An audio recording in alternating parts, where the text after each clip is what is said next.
নমস্কার, top news 18-এ আপনাদের স্বাগত। আপনাদের সঙ্গে রয়েছে আমি জুনেলা। কালনায় বিধ্বংসী আগুন। আজ সকালেই 14 নম্বর ওয়ার্ডে একটি বাড়িতে আগুন লেগে যায়। আগুনে আটকে পড়েন ওই বাড়িরই এক বাসিন্দা। ঘটনাস্থলে পৌঁছায় দমকলের 4টি ইঞ্জিন। অত্যন্ত ঘিঞ্জি এলাকা ছিল, সেই কারণে দমকলের ইঞ্জিন পৌঁছাতে সমস্যা হচ্ছিল। দমকলের চেষ্টায় আটক ব্যক্তিকে উদ্ধার করা হয়েছে। আমাদের সঙ্গে রয়েছেন আমাদের প্রতিনিধি নবকুমারের থেকে একটু জেনে নেব। নবকুমার, আজ সকালে আমরা দেখিয়েছিলাম যে জানলা ভেঙে সেই ব্যক্তিকে, সেই বাড়ির বাসিন্দা যিনি, তাকে বার করার চেষ্টা প্রক্রিয়া চলছিল। অবশেষে তাকে তো বার করা হলো, কিন্তু কিভাবে বার করা হলো? ঘিঞ্জি এলাকা ছিল, কতটা বেগ পেতে হয়েছিল দমকলের কর্মীদের?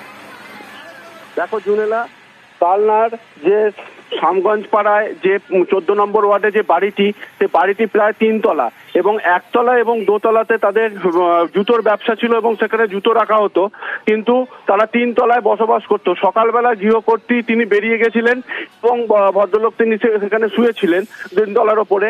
এবার কি করে যে আগুন লাগলো সেটা বোঝা যায়, কিন্তু মেন বিষয়টা হচ্ছে দোতলা এই যে আগুন ছড়িয়ে যায় খুব দ্রুত ঘিঞ্জি এলাকায়। এর ফলে এলাকাবাসীরা আতঙ্কিত হয়ে পড়ে এবং ঘটনাস্থলে সঙ্গে সঙ্গে কালনা ফায়ার ব্রিগেডের 3টে ইঞ্জিন আসে, তারপরে বর্ধমান থেকে একটি ইঞ্জিন আসে।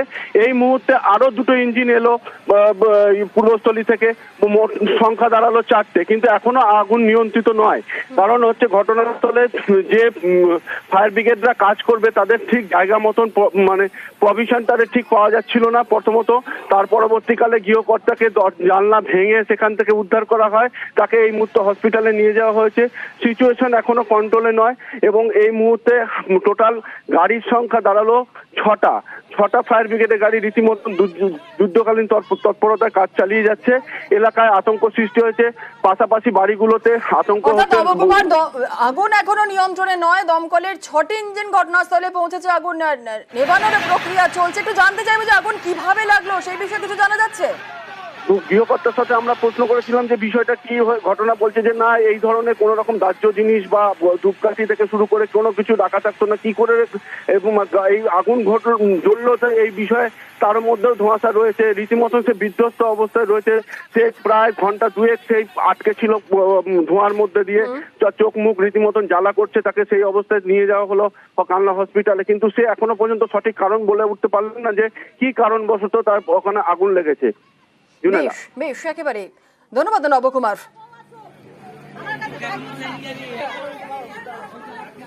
একটি জুতোর গোডাউন আছে, মোবাইলের টাওয়ার আছে বাড়িতে। সম্ভবত ইলেকট্রিক শর্ট সার্কিট হয়ে সম্ভবত মনে হয় অগ্নিসংযোগটা হয়েছে এবং বিধ্বংসী অগ্নিসংযোগ। সকাল 6:30 নাগাদ আমাদের আপেল মিয়াজ জুতোর দোকান আছে, জুতোর দোকানে সকালবেলা আগুন লেগে যায়।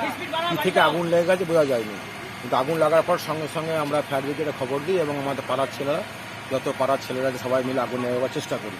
যেখানে যা পাই জল ফল দিয়ে নামে এবং আপেল মানে যে মালিক, বাড়ির মালিক যে সে ওপরেই আটকে থাকে, কিছুতেই তাকে বের করা যাচ্ছিল না।